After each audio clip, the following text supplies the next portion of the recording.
모든 이방 신상들과 자기 귀에 있는 귀고리들을 야곱에게 주는지라.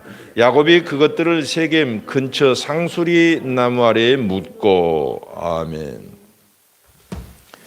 오늘 창세기 35장 1절에서 4절까지의 말씀을 가지고 베델로 올라가라 라는 제목으로 여러분과 함께 은혜를 나눌까 합니다. 영화 중에 따뜻한 영화가 한 편 있습니다. 그래서 최근에 2번 봤는데 이름이 제목이 인턴이에요. 인턴. 이걸 보면 이제 어떤 젊은 아주머니가 자기가 이 옷을 잘 차려입게 하는데 재주가 있다는 걸 깨달았어요. 주방에서 일하다가. 그래가지고 온라인으로 옷 장사를 하기 시작합니다. 처음에는 28명으로 출발을 했다가 1년 반 만에 220명이나 되는 많은 직원을 거느릴 만큼 급성장을 합니다. 그런데 안타깝게도 이제 가정에 위기가 닥쳐요. 흔들려요. 일에 집중하다 보니까 가정에 소홀해지고 위기가 닥친 거예요. 그때 이제 인턴이 하나 들어옵니다. 나이를 많이 먹은 시니어 프로그램을 아이디어로 제안해서 그 실행했더니 70살이 넘은 이 벤이라고 하는 인턴이 이제 유수한 기업의 부사장까지 했었는데 은퇴를 하고 할 일이 없이 이렇게 소일거리로 이것저것 하다가 지원을 했어요. 근데 마침 그때 이 주인공 줄스는 가정의 위기를 극복하려고 이 회사를 전문 경영인에게 넘겨주려고 여기저기 지금 알아보고 있는 참이었습니다. 근데 가서 인터뷰를 할 때마다 이 회사를 맡길 만한 인재가 아닌 거예요. 그리고 이 인턴 나이 먹은 이 노련한 이 벤이 보기에도 이 회사를 이끌어온 그 정신을 가지고 이만큼 키울 만한, 그리고 앞으로 더 발전시킬 만한 사람은 아무도 없다는 걸 알았습니다. 오직 그 줄수가 처음처럼 그 일을 감당할 사람은 줄수밖에 없는 거예요. 이 지금 창업자. 그래서 옆에서 부드럽게 조언을 하면서 결국은 이제 줄수가 처음처럼 자기가 이 회사를 계속 운영하고 남편도 이 부인을 돕기 위해서 이렇게 다시 애를 쓰면서 회복되어 가는 과정을 영화로 이렇게 재미있게 표현을 했어요. 참 따뜻한 영화입니다. 정말 오래간만에 따뜻한 영화를 본 것 같아요. 자, 이와 같이 우리는 이 처음 정신이라는 게 대단히 중요합니다. 회사를 창업할 때도 창업주의 정신이 중요한 거잖아요. 그만큼 성장시켰다면 자녀에게 재산만 물려주면 소용이 없어요. 그 창업 정신과 철학을 함께 물려주면서 이 회사의 이 발전과 사회에 기여할 만한 어떤 틀을, 그 정신적인 틀을 그 정신에서 찾을 수가 있거든요. 뭐 회사뿐이겠습니까? 교회도 그렇고 나라를 세우는 건국 이념도 그렇습니다. 우리나라의 건국 이념은 뭐예요? 홍익인간이잖아요. 굉장히 좋다고 생각합니다. 정말 우리 기독교적으로 정말 이만큼 훌륭한 정신이 있을까 생각될 정도로 홍익인간, 모든 사람을 널리 이롭게 한다는 이 정신은 어느 나라가 이런 정신을 갖고 있을까? 아마 그래서 우리나라가 머지않아 이 사회에 많은 영향력을 더 끼치게 될 걸로 기대가 됩니다. 여러분, 신앙에서도 마찬가지입니다. 이 처음 우리가 예수를 믿을 때 그 정신, 그 정신을 한번 생각해 봅시다. 야곱은 그것을 어디서 경험했냐면 베델에서 경험했어요. 형님의 그 장자권을 빼앗은 통에 형님과 원수가 됐잖아요. 형님 에서가 죽이려고 작정을 했잖아요. 그래서 도망갑니다. 배경을 잘 아실 거예요. 물론 야곱은 그 전에도 아버지에게서 또는 하나님께로부터 이 모양 저 모양으로 신앙을 경험했을 겁니다. 근데 이 베델에서만큼 정말 하나님을 깊이 경험한 적은 없어요. 베델이야말로 그야말로 이 형 에세에게 쫓겨서 망명자의 신세, 가장 인생의 바닥을 쳤을 때 하나님께서 꿈에 나타나셔서 사닥다리로 하늘과 연결된 그 꿈을 통해서 하나님이 함께 계심을 보여주십니다. 그리고 꿈을 다시 얘기해 주시고 내가 너를 어디를 가든지 지켜주신다고 약속을 해주셔요. 야곱이 지금 형의 칼날을 피해서 혈혈 단신, 외롭고 정말 무서운, 지금이야 뭐 기차 타고 비행기 타고 다니지만 안전한, 우리나라 정말 치안이 안전돼 있잖아요. 안전하잖아요. 근데 외국은 안 그런 나라 많습니다. 근데 고대 이삭이, 야곱이 살았던 시절에는 뭐 위험이 아주 곳곳에 도사리했죠. 근데 그 먼 길을 하란까지 외삼촌 집까지 도망가려고 길을 떠났는데 얼마나 두렵겠어요. 근데 베델에서 하나님께서 그에게 내가 너를 지키고 일이 다시 너의 약속의 땅으로 되돌아오게 도와주겠다라고까지 다짐을 해 주십니다. 놀라운 경험이었어요. 그래가지고 야곱이 정말 갈급한 마음, 다급한 마음, 그리고 하나님의 그 따뜻한 약속과 꿈을 가지고 뜨거운 경험을 해요. 그래서 깨어나자마자 자기가 베고 잤던 돌을 가지고 제단을 쌓고 하나님께 예배하고 그곳 이름을 베델이라 그랬어요. 베델이 무슨 뜻입니까? 하나님의 집이란 뜻입니다. 그 전에는 루스라는 평범한 땅 이름이었는데 알고 보니까 바로 이곳이 내가 그 고난받는 이 돌베개 베고 자는 이 현장이 하나님의 집이구나 하고 그 이름을 그렇게 부르기 시작한 것입니다. 여러분, 그런데 이제 20여 년 동안 객지 생활하고 야곱에게는 그 처음 정신을 많이 잃어버린 거예요. 아들들도 많이 뒀는데 아들들은 우상을 섬기고 뒤에 보면 알겠지만 아주 형편없어요. 자기 믿음 반의 반도 못 따라오는 거예요. 그래서 하나님께서 다시 귀향길에 베델로 다시 가라고 지시를 하십니다. 첫 번째 경험했던 그 은혜를 경험했던 그곳에 왜 그럴까요? 그곳에서 네가 서약했던 거 나한테 갚아라 그런 얘기 아니에요. 거기서 막 서약을 했거든요. 우리 급할 때는 뭐 하나님 앞에 막 서약하고 막 그러잖아요. 물론 그런 의미도 있겠지만 더 깊은 의미는 네가 그때 보였던 신앙, 그때 경험했던 신앙을 다시 회복하라는 뜻입니다. 우리도 마찬가지입니다. 우리의 신앙을 날마다 회복해야 됩니다. 그러기 위해서는 첫 번째로 나의 베델이 어디인지를 먼저 찾아내야 됩니다. 그게 무엇인지를 알아야 돼요. 여러분의 베델은 무엇입니까? 어디입니까? 먼저 베델이라는 말은 앞서 말씀드린 것처럼 하나님의 집이란 뜻입니다. 그런데 놀랍게도 고린도전서 3장 9절에 우리는 하나님의 동역자들이요 너희는 하나님의 밭이요 하나님의 집이니라 그랬어요. 하나님의 집이 저 어디 멀리 있는 줄 알았어요. 그랬더니 우리 자신이 하나님의 집이라는 것입니다. 그래서 베델, 그러면 예수 믿는 저와 여러분 모두가 베델이라고 믿으시기를 바랍니다. 저와 여러분이 하나님의 집이에요. 그래서 오늘 야곱을 보니까 3절에 우리가 일어나 베델로 올라가자. 내 환난 날에 내게 응답하시고 내가 가는 길에서 나와 함께 하신 하나님께 내가 거기서 제단을 쌓으려 하노라. 막 간절한, 야곱에 있어서는 이게 간절한 표현이에요. 이게 한 절이지만 야곱의 아들들은 얼떨떨했겠죠. 모르니까 잘. 아버지의 사정 조금 들어봐서 알지만 야곱만큼 실감나지 않지요.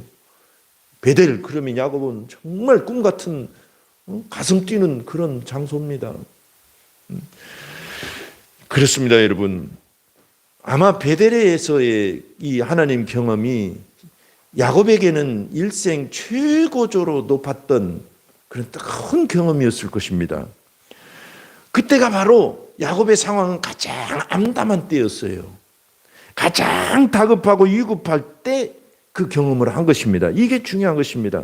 에서의 칼을 피해서 정말 정처 없이 하나님의 꿈을 붙잡고 하나님의 비전을 붙잡았더니 그만 그런 고난이 시작됐잖아요. 욕심을 내서 막 하다가 보니까. 근데 하나님의 큰 은혜를 경험하고 결국은 다시 돌아오게 된 것입니다. 우리는 각기 여러모로 예수님을 믿게 됐습니다. 여러 이유 때문에 여러 동기와 여러 계기를 통해서 예수님을 믿었어요. 그러나 똑같은 하나님의 집이라는 점을 명심해야 됩니다. 군대도 마찬가지더라고요. 군대 여러분 여자분들이 안 가보셔서 잘 모르지만 군대 가면 막 고향도 다 달라요. 출신도 다르고 직업도 다르고 별의별 직업을 다 갖고 살다가 옵니다. 그렇지만 대한민국 군인이라는 한 공동체를 이루면서 이제 나라를 지키고 사람이 이제 군인이 되어가는 것이죠. 성도도 똑같다고 생각합니다. 여러모로 예수를 믿기 시작했어요. 어떤 분은 아파서 의지할 데 없다가 하나님을 찾고 치유를 받고 믿기 시작하고 그 뜨거운 경험. 어떤 사람은 재정적으로 큰 위기에, 어떤 사람은 가정적으로, 어떤 사람은 인생의 큰 어떤 말할 수 없는 위기 속에서 하나님을 찾다가 진짜 하나님을 만나고 삶이 변화되어서 새롭게 살아가는, 아마 다양한 이유 때문에 하나님을 만났을 거예요. 그것입니다.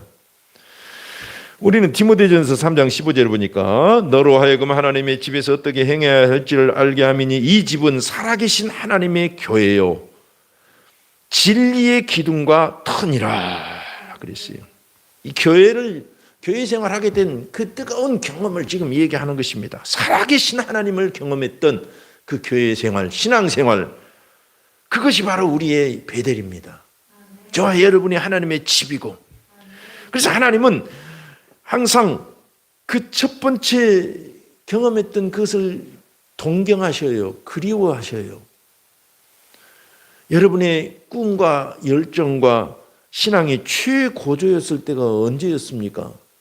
대부분 보면 인생의 벼랑 끝에서 경험을 했을 수 있습니다. 어떤 사람은 밑바닥에서, 가장 삶의 밑바닥에서 하나님을 경험했을 것입니다. 어쨌든 우리는 그 하나님을 다시 경험하자는 것입니다. 우리가 상황이 좋아지게 되고 이 환경이 바뀌게 되면 그 뜨거운 하나님의 경험이 사라질 수가 있어요. 근데 하나님은 그때 하나님을 향한 그 뜨거운 사랑을 항상 그리워하십니다. 그래서 우리는 베델을 자꾸 돌아봐야 되는 것입니다. 내가 만났던 하나님, 그 하나님의 집, 내 가슴에 뜨거웠던 그 순간들을 자주 기억하고 그 믿음을 다시 회복하기를 항상 힘써야 될 줄 압니다.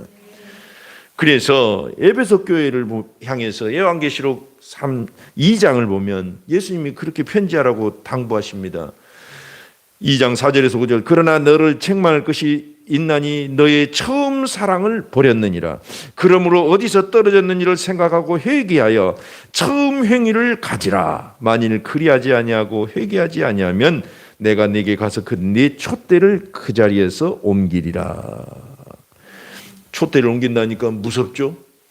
근데 그보다 더 하나님의 간절한 사랑을 생각할 필요가 있습니다. 우리가 정말 그 감격, 하나님을 만났던 그 사랑과 그 감격을 다시 회복해야 될 줄로 압니다. 히브리서 10장 21절 보면 또 하나님의 집 다스리는 큰 제사장이 계심에, 하나님의 집이 베델입니다. 우리 안에 하나님과 아버지와 우리 사이를 중보하시는 큰 대제사장이 계신다는 것입니다. 우리가 하나님의 믿음, 처음 그 은혜를, 처음 사랑을 회복하는데 우리 홀로 회복하는 게 아니고 예수님을 의지해서 다시 예수님과 함께 하나님 아버지께 나아가는 것입니다. 그래서 크게 어려운 게 아니에요. 예수 잘 믿으면 되는 것입니다. 예수님의 복음을 제대로 다시 바라보면 되는 것입니다. 십자가와 부활과 성령의 복음을 다시 바라보고, 십자가는 나를 위해 나를 대신해 나와 함께 죽으셨다는 사실을 가슴에 믿으면서 주님을 바라보면 우리가 새롭고 뜨거운 성령의 충만함을 누리면서 회복됩니다. 그래서 복음을 바라보는 거예요. 눈물로 사모했던 그 처음의 신앙은 이 복음 안에 다시 회복될 수가 있습니다. 야곱은 이와 같이 그 뜨거운 마음을 가졌어요. 야곱은 당사자니까. 그런데 아들들은 달랐잖아요. 그래서 아들들에게 당부를 합니다.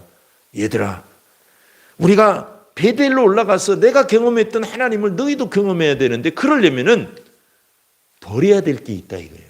세 가지 것을 지시를 내립니다. 우리가 동남아 여행을 하다 보면 동남아는 대부분 힌두교, 불교가 그렇게 세잖아요. 그래서 가는 곳마다 골목골목 상점, 학교, 우상단지가 천지예요. 막 향불, 이 향냄새가 익숙하지 못해서 참 역겹습니다. 그냥 가는 곳마다 우상단지. 마치 우리 주변에 이렇게 보면 점쟁이가 온 도시에 가득하다고 생각해 보면 그 조금 분위기가 맞을 수 있겠어요. 좀 우리 기독교인의 입장에서는 좀 그런 분위기가 좀 싫잖아요. 예. 근데 야곱이 외삼촌 하란에 있는 라반의 집에서 외삼촌 집에서 살 때는 그냥 우상단지가 일상적인 거였어요. 그러니까 아들들이 그걸 보고는 다 하나씩 주워 가지고 온 거예요. 섬기고 가지고 다니고. 응? 그 라헬이라고 하는 그 야곱의 아내도 아버지 우상을 훔쳐가지고 나오는 장면이 또 있잖아요. 그러니까 그게 일상이에요, 일상. 신상 섬기고 이방 신을 섬기고 이게 일상이에요. 그래서 2절에 보니까 야곱이 이에 자기 집안 사람과 자기와 함께한 모든 자에게 이르되 너희 중에 있는 이방 신상들을 버리고 그랬어요. 근데 어떻게 보면 이방 신상은 우리가 왜 우상 숭배에 빠지게 됩니까? 사람들이 하나님을 모르기 때문에 무엇인가 의지하기 위해서 그렇게 빠지거든요.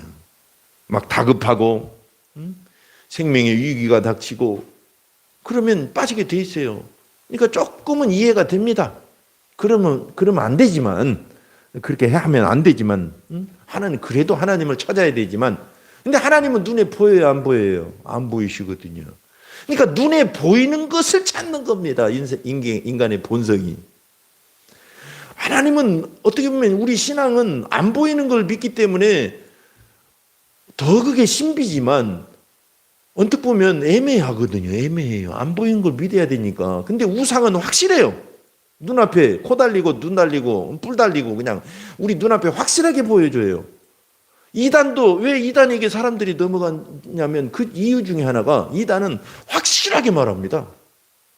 우리 교회에서는 여러분 성경에 보면 확실하지 않은 부분들이 있거든요. 그걸 함부로 확실하게 막 표현할 수가 없거든요. 근데 이단들은 확실해요. 짝을 맞추면서 그냥 정확하게 얘기하니까 거기에 넘어가요. 그게 우리 인간의 취약점입니다. 이 아들들도 아버지가 말하는 하나님을 들어서 알지만 안 보이시고 경험한 바가 없기 때문에 눈에 보이는 우상을 찾았던 것 같아요. 그러니까 여러분 우리도 모르는 사이에 그렇게 살아갈 수가 있습니다. 우리는 우상을 섬긴 적이 없고 우상 신상을 가져본 적이 없는데요. 근데 골로새 3장 5절을 보면 뭐라고 말씀하십니까? 그러므로 땅에 있는 지체를 죽이라. 곧 음란과 부정과 사욕과 악한 정욕과 탐심이니 탐심은 우상 숭배니라. 우상 숭배는 우리 마음에 있습니다. 밖으로도 드러나지만 이렇게 신상같이 드러나지만 우리 마음속에 있는 우상을 하나님은 지적을 하셔요. 결국은 우상 숭배를 연구해 보면 결국은 마음에 있는 욕심 때문에 우상을 섬기게 되더라고요. 여러분 우상들 가만히 공통점이 뭐예요? 내 소원 들어준다는 거거든요. 소원 들어주는 바위, 돈 벌게 해주는 뭐 신상, 결혼 잘하게 해주는 신상 그런 게 있잖아요.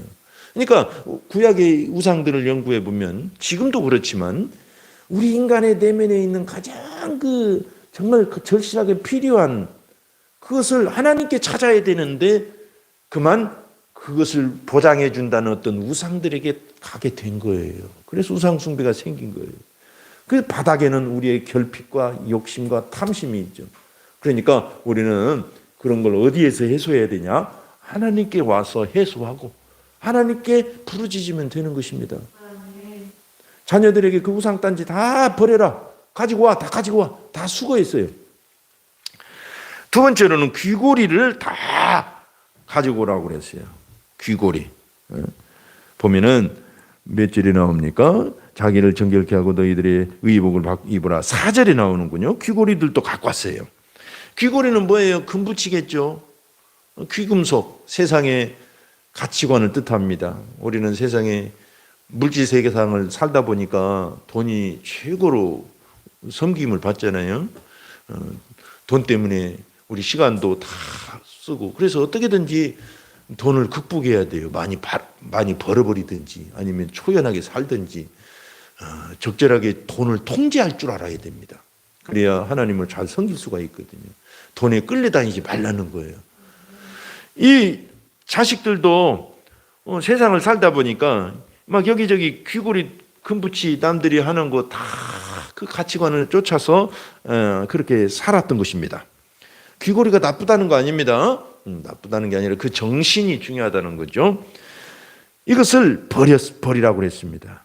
요한일서 2장 16절에 보면 이는 세상에 있는 모든 것이 육신의 정욕과 안목의 정욕과 이생의 자랑이니 다 아버지께로부터 온 것이요 세상으로부터 온 것이라. 아버지께로부터 온 것이 아니요 세상으로부터 온 것이라 그랬어요. 여러분, 우리 신앙생활에서 영적 전쟁이라는 건 뭐겠어요? 우리는 귀신이 우리와 싸워야 될 영적 대상인 줄 알고 있어요. 근데 맞긴 맞습니다. 귀신과도 영적 전쟁하는 거예요. 사탄과도 하고. 그래서 예수의 이름으로 물리치고. 근데 중요한 건 세상의 가치관과의 싸움이 오히려 성도들이 잘 모르고 취약하게 당하는 것이 많습니다. 우리는 예수를 믿으면 이제 세상 것을 다 버리라는 게 아니라 최고의 가치관을 하늘에 두라는 것입니다. 그래야 세상을 살아도 좀 없어도 당당하고 필요하면 더 하나님께 담대히 구할 수 있고 이 물질 세상에서 오염되지 않고 살 수가 있는 것입니다. 물질 버리라는 거 아니에요. 기독교는 가난하게 사는 게 덕이 아닙니다. 할 수만 있으면 많이 버는 것도 좋아요. 그런데 거기에 매이지 말라는 거예요. 항상 재물이 적으나 많으나 거기에 매이지 않는 삶을 사는 것이 중요하다. 그걸 뜻하는 것입니다. 세 번째로는 의복을 바꾸어 입으라고 그랬어요. 의복이 뭘까요? 우리는 여러 가지 해석을 할 수 있지만 이 로마서 13장 14절을 보면 오직 주 예수 그리스도로 옷 입고 정욕을 위하여 육신의 일을 도모하지 말라 그랬어요. 세상 정욕과 육신의 일이 일종의 의복이라고 볼 수가 있는 것입니다. 옷. 근데 우리는 신앙 안에서 예수 안에서 예수 그리스도를 옷으로 삼아 입으라는 것입니다. 뭐 어려운 말이긴 하지만 척 들으면 무슨 뜻인지 또 감이 오죠. 예수님을 그리스도를 옷으로 삼아서 입으라는 것입니다. 우리는 그 안에서 예수 안에서 옷 속에서 살아가는 거예요. 어쨌든 이와 같은 세 가지 지시를 합니다. 이게 어떻게 보면 야곱의 아들뿐만 아니라 현대를 살아가는 우리에게 절실하게 필요한 겁니다. 그리스도인이 다시 강하게 되고 다시 거룩하게 되고 교회가 사회를 향해서 영향력을 끼치고 다시 승리하기 위해서는 이 세 가지 것이 꼭 필요할 것 같아요. 여러분도 그렇게 생각이 되시고 동의가 되시죠? 우상 숭배, 그리고 또 세상 가치관, 그리고 또 이 정욕과 이런 것을 그리스도로 옷 입는 것, 이 세 가지 것이 대단히 중요해요. 그럼 어떻게 이것을 해결할까요? 우리는 이 우상 숭배나 세상 가치관들은 그냥 훌훌 털어버리고 싶어요. 세상 옷도 벗어버리고 예수 그리스도로 옷 입어서 살고 싶어요. 어떻게 해야 될까요? 우상이라는 건 첫째로 어떤 특징이 있냐면 우리 영적인 에너지, 자원을 다 거머리처럼 빨아먹어버리는 그런 역할을 합니다. 우상 숭배하면 우리 영적 자원과 에너지를 다 빨아먹어버려요. 그러니까 어떻게 해야 되냐면 우상은 제거해야 작동을 멈춥니다. 우상이라는 건 그래요. 구약에 보면 딱 제거하라고 그래요. 딱 제거하라. 애지둥지 했다가 좀 나중에 아껴 썼다가 재활용해서 써라. 그런 거 없어요. 우상은 그냥 딱 제거하라는 거예요. 조금 단호하긴 하죠. 좀 정도 들고 의지해서 사는데 제거하라는 거예요. 근데 여러분 명심합시다. 데살로니가 전서 5장 22절 악은 어떤 모양이라도 버리라 그랬습니다. 우상이라는 건 딱 제거할 때만 작동을 멈춰요. 저도 인생을 살다 보면 아까 골로새 3장 5절 말씀처럼 마음에 많은 우상들이 있었을 거 아니에요. 근데 이거 딱 제거해야만 작동을 멈추지, 이거 애지중지하고 이 짝사랑하면 제거 못합니다. 딱 마음에서부터 제거해야 돼요. 그래 출애굽기 32장을 보면 모세가 시내산에 하나님의 계명을 받으러 갔더니 그새를 못 참아가지고 백성들이 어떻게 했어요? 우상단지 만들어 놓고 우상 소가지 금으로. 그래가지고 이게 우리를 애굽에서 구출했던 신이라고 막 섬기고 막 난리법석을 피우고 있는 거예요. 춤추면서. 모세가 내려오면서 그냥 얼마나 화도 나고 기겁을 했겠어요. 화가 나가지고 막 십계명 돌판을 내 던지고 그 금송아지를 막 불에 태워서 빠버렸어요. 빠셔버리고 물에다 타서 막 마시라고 그랬어요. 너 마셔. 갈아 마셔버렸어요. 여러분, 우상은 그 금 아깝잖아요. 갈아 마셔버려야 돼요. 진짜로 먹으면 안 되고 하여튼 딱 제거하라는 뜻입니다. 과감하게 제거하지 않으면 이게 안 되더라고요. 여러분도 아마 그럴 거예요. 딱 제거하는 거예요. 그게 뭔지 모르지만 여러분, 우리 마음속에 있는 우상들을. 그래서 4절을 보면 그들이 자기 손에 있는 모든 이방 신상들과 자기 귀에 있는 귀고리들을 야곱에게 주느니라. 야곱이 그것들을 세겜 근처 상수리 나무 아래에 묻어버렸다 이거예요. 묻어버렸다. 참 놀랍죠. 아까 예수 그리스도를 옷으로 삼아 입으라고 그랬잖아요. 옷 입는 것은 어떻게 될까요, 여러분? 하루 종일 옷 갈아입나요? 그런 사람이 있으면 새아이 생활하기 어렵죠. 딱 그냥 옛날 옷을 벗고 딱 갈아입는 거예요. 빨리 입는 것이지 뭐 그걸 뭐 하루 종일 걸리면 어떻게 돼요? 패션쇼 나가는 것도 아니고. 코끼리를 냉장고에 넣는 3단계. 간단하잖아요. 냉장고 문을 연다. 코끼리를 쑤셔 넣는다. 냉장고 문을 닫는다. 단순해야 돼요. 그런 것처럼 예수님을 믿는다는 건 단순해야 됩니다. 세상 것은 그냥 단호하게 딱 적고 예수님을 옷 입어야 되는 것입니다. 주일날은 이것을 회복하는 거예요. 날마다. 주님을 바라보면서 다시 예배하면서 예수님의 옷 입고 하루를 또 일주일을 살아가고. 할렐루야. 그래서 이 십자가에 나오는 이유가 그거죠. 십자가에 이 모든 것을 다 못 박았다고 선언하고 우리가 주님을 바라보는 것입니다. 그렇습니다, 여러분. 우상은 즉시 해결하는 것입니다. 아까 앞서 3가지를 제거하라고 한 것도 즉시 실행할 것들입니다. 성도는 하나님의 집입니다. 그래서 항상 그 새 집처럼 유지하는 거예요. 처음 들어갔을 때 그 설레던 마음, 계획, 그 꿈, 그것들을 항상 간직하고 있을 필요가 있어요. 결혼도 그렇잖아요. 처음 그 마음을 유지하고, 입학도 그렇고. 우리가 신앙생활에 고린도전서 3장 16절 보니까 너희가 하나님의 성전인 것과 하나님의 성령이 너희 안에 계시는 것을 알지 못하느냐. 우리가 하나님의 성전입니다. 우리 안에 하나님이 계십니다. 우리는 하나님의 집입니다. 바로 우리가 베델이에요. 그래서 항상 베델 안에 그 뜨거운 경험들을 하시기를 축원합니다.